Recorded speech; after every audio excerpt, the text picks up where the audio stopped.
Përshëndetje të nderuar shikues, jemi takuar në minutat e editarit informativ në RTS Gjirokastra, kundër të tjera sot do të ndiqni.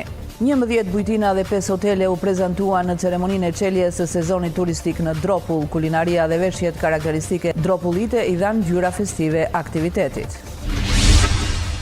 Me një vizit në RTS Gjirokastra, nxënësit e Liceut Artistik Fehim Ibrahimi kanë përmbyllur orët e praktikës profesionale gjatë këtyre ditëve të fundit të vitit mësimor. Ata janë dalur edhe në institucionet të tjera kulturore dhe artistike në qytet. Rritja e menjëhershme e temperaturave ka shtuar fluksin e punës në urgjencën e Spitalit të Gjirokastrës. Përveç hyrjes në funksion të qendrave shëndetësore verore si në Ksamil dhe në Bosh, shefi i këtij shërbimi thotë se janë në pritje për të shtuar staf infermieror edhe në Spitalin Petronako të këtij qyteti. Në Gjirokastër është ngritur një task force e posaçme nga ARSH me fokus garantimin e lëvizshmërisë dhe sigurisë rrugore gjatë sezonit turistik. Qëllimi është monitorimi vazhdueshëm i akseve kryesore dhe ndërhyrja në kohë për çdo problematik që mund të cënojë fluksin e vizitorëve. Ju njohim tani më gjerësisht. Kalaja e Gjirokastrës e shtrirë në një hapësirë prej 335 metra në kodër të qytetit, vijon të mbetet monumenti më i preferuar për të vizituar nga turistë vendas dhe të huaj. Kryeministri Edi Rama ndau sot në rrjetet sociale një video informuese nga Kalaja e Gjirokastrës, ku historia, kënga dhe krenaria bashkohen në një jehon brezash.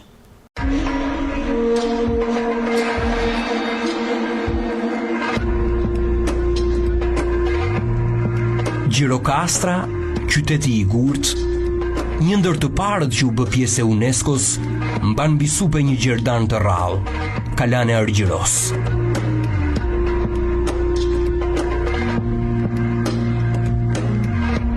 Kjo kalaj ka fillimet e saj që në vitin 1336, megjithatë shumë historianë mendojnë se këto mure janë akoma më të hershme. Nga zotërit feudale deri tek sundimtarët osman, ajo është një simbol i forcës dhe i shpresës për fatin e një kombi.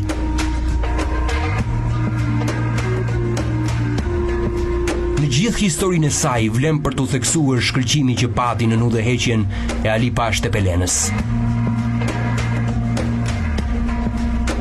Gjatë kësaj periudhe kalaja u fortifikua dhe u pajis me armatime të përparuara. Gjithashtu u ndërtua dhe kulla e Sahatit, e cila dhe sot të rrëmben vëmendjen nga do që të shohësh. Në luftën e parë dhe të dytë botërore, kjo kala u kthye në strehën e shumë banorëve që mbroheshin nga bombardimet ajrore. Prej vitit 1968, ajo do të bëhej qendra e trashëgimisë folklorike, duke u bërë me krenari djepi i festivalit folklorik kombëtar. Një festival që mban në këmbë traditën unike të këngës folklorike shqiptare. Kjo kala qëndron madhështore edhe në ditët e sotme. Ajo është kthyer në një nga pikat kulturore më të frekuentuara nga turistët dhe i lejon qytetit të ketë një sezon turistik për gjatë gjithë vitit.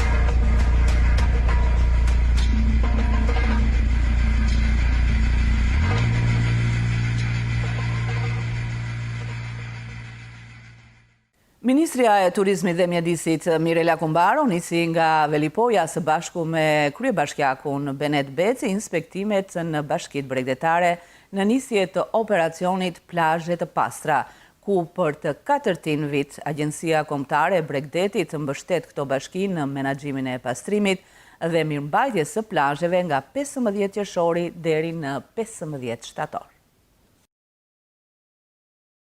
Ministria e Turizmit dhe Mjedisit Mirela Kumbaro nisi nga Velipoja së bashku me kryebashkiakun Benet Beci inspektimet në Bashkitë Bregdetare në nisje Plazhe të Pastra, ku për të 4 vit Agjencia Kombëtare Bregdetit mbështet këto bashki në menaxhimin e pastrimit dhe mirëmbajtjes së plazheve nga 15 qershori deri në 15 shtator. Kumbaro theksoi se këtë vit sezoni ka nisur më herët dhe flukset janë 4% më të larta se e njëjta periudhë e vitit të shkuar. Flukset si vjet janë më të shumta dhe më të hershme. Në gjithë Shqipërinë ka filluar shumë më herët sezoni i plazhit edhe sezoni i turizmit detar. Fillojmë këtë javë edhe operacionin Plazhet e Pastra, që është një operacion i përbashkët i bashkive të Bregdetit me Agjencinë Kombëtare të Bregdetit për pastrimin 24 orë të plazheve dhe të gjithë hapësirave të cilat rrethojnë pjesën e Bregdetit nga Shkodra, pra nga Velipoja deri në Ksamil. E nisim nga Shkodra inspektimin e plazheve publike dhe private njëkohësisht për të qenë të gatshëm për të mirëpritur flukset që vinë vetëm duke u shtuar. Kemi një rritje edhe në muajin maj të turizmit, sepse sapo kemi marrë shifrat, dhe krahasuar me të njëjtën periudhë të vitit kaluar, kemi fluks në rritje, 4% shkon në periudha janar-maj, më shumë se sa njëjta periudhë e vitit kaluar. Nga ana tjetër, ku mbaron ngriti shqetësimin se rritja e hapësirave publike të plazheve për sezonin veror 2025 kërkon përgjegjësi të shtuar, jo vetëm nga ana e institucioneve për mirëmbajtjen e territorit, por edhe bashkëpunimin e bizneseve, banorëve dhe pushuesve, duke theksuar se bashkëpunimi me policinë e shtetit këtë vit do të jetë më intensiv. Ndryshimet që kemi bërë me rregulloren e re të plazheve të vitit 2025, praktikisht vetëm subjekte të cilët disponojnë një strukturë akomoduese, pra një hotel, mundet të aplikonin për menaxhim të plazheve në mënyrë private. Që do të thotë që jo vetëm kemi rritur sipërfaqen e plazheve me 2 herë krahasuar me vitin e kaluar, por duke qenë se jemi në ditët e fundit të mbylljes së procedurave edhe për kontratat e fundit, unë jam e sigurt që do të rezultojmë në një numër edhe më të madh se sa punambar, në një numër edhe më të madh se sa ai 30% që është në fakt kufiri minimal. Do të kemi mbi 60% plazhe publike, që do të thotë më shumë punë për ne, më shumë përgjegjësi për bashkitë për të mirëmbajtur dhe administruar terrenin. Është shumë e rëndësishme edhe të theksojmë një gjë, nuk do të dalim dot të mirëmbajmë pastërtinë nëpër plazhe, rregullin, në qoftë se banorët, pushuesit, bizneset, të cilat do lloj qofshin, nuk janë bashkëpunues me ne. Nuk mund të mbahet një terren vetëm me forcat e bashkisë, apo qoftë edhe me Agjencinë Kombëtare të Bregdetit, në qoftë se secili nga ne nuk ka një sjellje qytetare në raport me mjedisin, se përndryshe do të jetë një betejë e madhe. Kryetari i Bashkisë së Shkodrës, Benet Beci, nga ana tjetër tregoi se bashkia po punon për ngritjen e disa modeleve të menaxhimit publik të plazheve nga ana e bashkisë.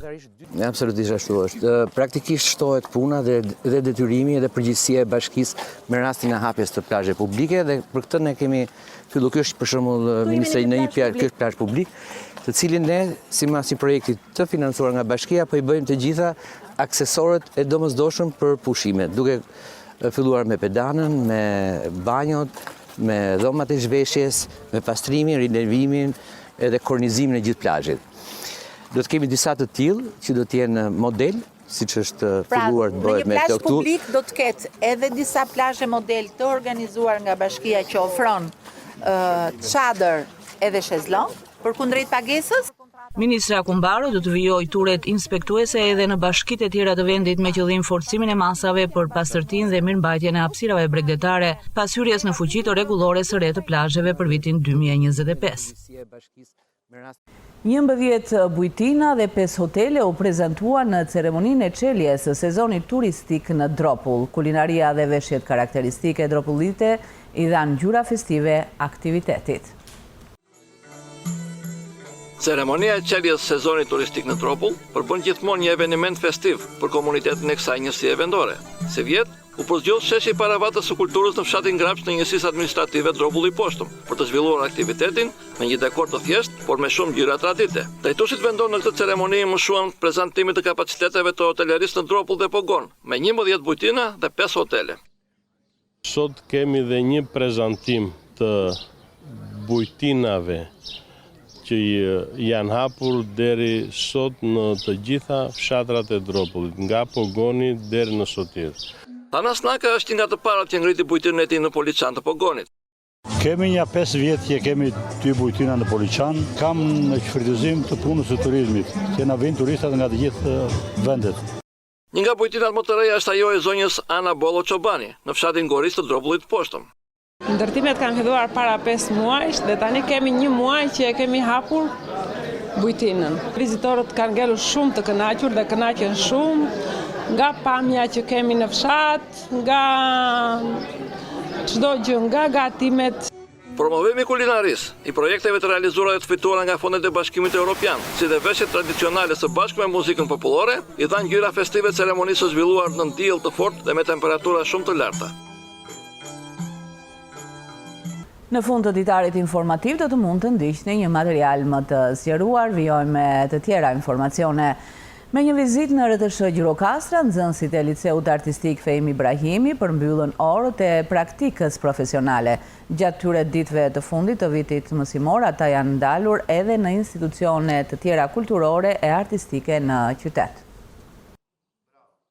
Më tepër mbi mënyrën e funksionimit të RTS Gjirokastra kanë mësuar nxënësit e Liceut Artistik Fehim Ibrahimi përmes një vizite në këtë institucion. Ata u ndalën në ambiente të ndryshme pune, ku njohën me proceset që kryen për të realizuar një material i cili ofrohet shikuesit përmes ekranit të televizorit. Edhe me shkollën në orët e praktikës pam diçka ku jepen lajmet e radios të Gjirokastrës, po ashtu pam edhe ku ndiqen të tëra filma që transmeton Gjirokastra, po ashtu po erdhëm edhe sot në shkollën, që pam shumë ambiente si punohet,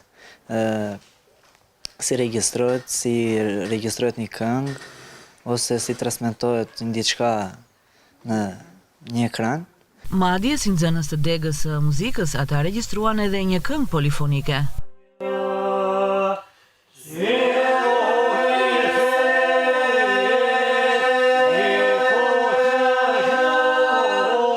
Mësuam se si funksionon një institucion si Radio Televizioni Gjirokastër, madje ne regjistruam edhe një këngë iso polifonike me nxënësit e tjerë të shkollës. Nuk ishte një vizitë e zakonshme, por e planifikuar në kuadër të orëve të praktikës. Pam nga afër mënyrën se si incizohet një material audio i një gazetareje që jep një transmetim, si transmetohet një emision lajmesh apo një program muzikor, gjithashtu dhe këtu të studiot e televizionit, ku pam se si regjistrohej një material video, sinkronizimi që bëhet i videos me audion, gjëra për të cilët edhe fëmijët, po edhe ne, pavarësisht se nga televizioni na duken si shumë të thjeshta, po kur vim dhe i prekim këtu nga afër, shikojmë që duan një përkushtim dhe mendoj se fëmijëve kjo gjë ju ka bën shumë mirë për ta parë dhe më si një profesion në të ardhmen e tyre. Në këtë kuadër, gjatë ditëve të fundit të këtij viti mësimor, ata janë ndalur edhe në institucione të tjera kulturore dhe artistike që funksionojnë në qytetin tonë, si Teatri Zini Sako dhe Qendra Kulturore e Fëmijëve. Rritja e menjëhershme e temperaturave ka shtuar fluksin e punës në urgjencën e Spitalit Sarandës. Përveç hyrjes në funksion të qendrave shëndetësore verore si në Ksamil dhe në Bosh, shefi i këtij shërbimi thotë se janë në pritje për të shtuar staf infermieror edhe në Spitalin Petronako të këtij qyteti. Shërbimi i urgjencës është porta e parë e pritjes së rasteve të shtuara në këto ditë rritjes së menjëhershme të temperaturave në shifra që i kalojnë 30 gradë Celsius. Shefi i këtij shërbimi, Spiro Talo, thotë se ka një shtim me 20 raste në ditë të pacientëve të dëmtuar nga vapa, nga 50 që ka qenë ngarkesa e këtij shërbimi më herët. Fluksi këto ditë është shtuar. Kemi rritje nga një mesatare 50 vizitash në ditë që kemi pasur, ka një rritje mesatare për rreth 20 vizitash më shumë në ditë, pra jemi diku te një mesatare 70 dhe vjen në rritje.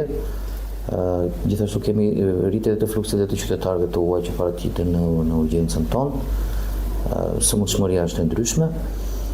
Kemi si të rasteve traumatike të cilat janë shtuar në këtë periudhë, ashtu dhe të virozave. Mjeku Talo veçon se në tërësinë e rasteve që paraqiten janë ato të traumave të shkaktuara qytetarëve apo vetë nga ata që qarkullojnë me patina në shëtitore apo në rrugët e qytetit. Kemi shumë aksidente nga monopatinat, shumë të rrëzuar. Mendoj se këto janë bërë një problem për kohët e sotshme, duke qenë se pjesa më e madhe e aksidenteve që vijnë tek ne janë kryesisht monopatinave. Për momentin nga plazhet kemi shumë pak raste të traumave nga plazhet. Një sezon veror me shumë fishim të popullsisë për shkak të fluksit të pushuesve dhe vizitorëve, shoqërohet edhe me nevojën për të fuqizuar shërbimet shëndetësore verore. Përveç hyrjes në funksion të qendrave shëndetësore verore si në Ksamil dhe në Borsh, shefi i urgjencës së Sarandës thotë se janë në pritje për të shtuar staf infermieror edhe në Spitalin Petronako të këtij qyteti. Urgjenca është për të parë dhe si gjithmonë rritet në vigjilenca dhe masat e e marra për të përballuar fluksin e sezonit. Aktualisht ne po presim, kemi folur me drejtorinë për miratim për shtesë infermierësh për të përballuar fluksin në rritje. Gjithashtu për momentin në qendrat verore do vendosen autoambulancat si në Ksamil edhe në Borç. Ndërkohë aty kanë filluar edhe mjekët veror. Aktualisht si në Ksamil, që janë 3 muaj sezonal në vendet përkatëse për të përballuar fluksin në rritje. Bluzat e bardha të shërbimit të urgjencës në Sarand janë të mirë organizuar për të përballuar jo vetëm virozat sinore, por edhe gjendjen pranë pushuesve e vizitorëve me shërbim të shpejtë dhe të kualifikuar. Në Gjirokastër është ngritur një task force e posaçme nga autoriteti rrugor shqiptar me fokus garantimin e lëvizshmërisë dhe sigurisë rrugore gjatë sezonit turistik. Qëllimi është monitorimi i vazhdueshëm i akseve kryesore dhe ndërhyrja në kohë për çdo problematikë që mund të cënojë fluksin e vizitorëve. Autoriteti rajonal rrugor në Gjirokastër ka ngritur task forcën dedikuar mbarvajtjes së sezonit turistik veror në rajonin jugor. Qëllimi është garantimi i infrastrukturës rrugore dhe ndërhyrja në kohë reale në rast problematikash që mund të cënojnë lëvizjen e vizitorëve. Në fokus janë veçanërisht akse turistike, rrugët drejt pikave me interes kulturor dhe natyror, si dhe monitorimi i vazhdueshëm i segmenteve me fluks të shtuar gjatë muajve të verës. Në aksin Kuç-Qeparo ka përfunduar vijzimi i këtij aksi, ku theksojmë se ky aks ishte edhe pjesë e aktivitetit ndërkombëtar Giro d'Italia. Në këtë aks punimet e sinjalistikës kanë përfunduar. Ndërkohë, gjatë këtyre ditëve pritet të përfundojnë punimet e sinjalistikës rrugore në plazhin e Borshit dhe në plazhin e Lukovës. Ndërkohë, në aksin Sarand-Butrind janë kryer punime në afërsi të parkut arkeologjik të Butrindit, ku janë vendosur sistemet e ngadalësimit të shpejtësisë me efekt pamor akustik edhe vibrus. Gjithashtu janë vendosur edhe kurrizë artificiale në rrugë, meqense është një pikë ku kemi prezencë shumë të madhe këmbësorësh edhe rreziku i ndodhjes aksidenteve është i madh. Brenda këtyre ditëve do realizohet edhe vijzimi total i aksit Sarand-Butrind, meqense pothuajse jemi futur në sezonin e ri turistik. Ndërkohë janë kryer punime asfaltimi në aksin Çuk-Pllak-Xar. Është asfaltuar një sipërfaqe rreth 1.2 kilometra. Puna do të koordinohet edhe me strukturat përkatëse për të parandaluar ndotjen akustike. Si ndotja akustike, por edhe ndotja me depozitime të ndryshme materiale ndërtimore. Në këtë kuadër bën monitorime pothuajse të përditshme, edhe janë pastruar të gjitha depozitimet edhe materiale ndërtimore që janë përgjatë akseve rrugore nacionale në afërsi të rrugëve.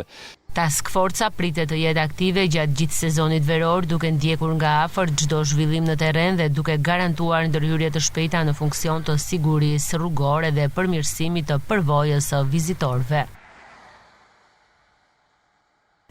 Në shërbim të turistëve që këto ditë janë shtuar në Sarand është edhe autobusi qytetës, i cili mundëson lëvizjen e tyre drejt Ksamilit dhe Butrindit. Ky shërbim ofrohet çdo një orë duke nisur nga ora 6:30 deri në orën 18:30, ndërsa pritet që kozgjatja të shtrihet deri në orën 21 në ditët në vijim. Kjo verë ka nisur me një prani të shtuar të asaj kategorie të turistëve të huaj që vinë në mënyrë të pavarur. Kjo është e dallueshme edhe në lëvizjen e tyre në grupe të vogla drejt pikave të interesit turistik. Me kamerën tonë u ndalëm në stacionin e autobusit qytetës në Sarand, ku bëhet lëvizja drejt Ksamilit apo Butrindit antik. Më të shumtët, ndër ata që prisnin të merrnin këtë autobus ishin të huajt që kanë nisur të frekuentojnë jugun shqiptar në këtë qershor të temperaturave në rritje. Në vende të dukshme gjendet sinjalistika orientuese për të gjetur stacionin e autobusit, veçanërisht për ata që udhëtojnë për në Ksamil apo Butrind. Të publikuara pranë stacionit janë edhe oraret e lëvizjes së këtij urbani qytetës. Ato ndihmojnë udhëtarët dhe turistët për të programuar mirëkohën dhe për të shkurtuar pritjen.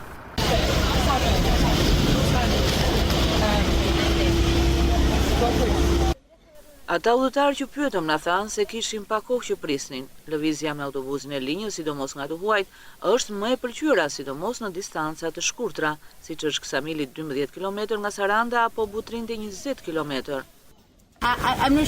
Pres orarin, do marr autobusin tani. Jam për Ksamil ku do ri një javë. I will take it right now, the bus. Autobusi dhe respektua në orar në të gjitha. Ksamili ka linjë shumë të rregullt, autobusi është me fushë të mira. Drejtuesi i autobusit të kësaj linje, Jashkamerës, na tha se ky shërbim qytetës ofrohet çdo një orë në itinerarin Sarand-Butrind Ana Sjelltas dhe nis në orën 6:30 mëngjesit, për të zgjatur deri në orën 18:30 mbrëmjes. Por kjo sipas tij deri më 15 qershor, pasi pas kësaj date kur sezoni hyn në fashën e lartë, kur kozgjatja e këtij shërbimi shtrihet deri në orën 21 të mbrëmjes në shërbim të flukseve të turistëve vendase të huaj. Në Këlqyr, 6 mujori i parë i vitit ka shënuar një ecuri të mirë në mbledhjen e tatim taksave. Sipas të dhënave nga bashkia, është realizuar 55% e planit të ardhurave, kryesisht nga bizneset dhe taksat mbi tokën. Megjithatë, sfidë mbeten detyrimet e papaguara nga një pjesë e bizneseve të vogla, për të cilat parashikohet penalitet në rast mos pagese.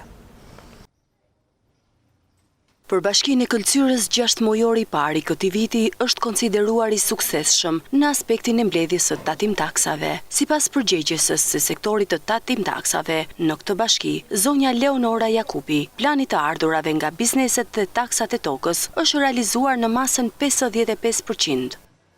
Vjelja e taksës në Bashkinë Këlqyr ka ecur mirë.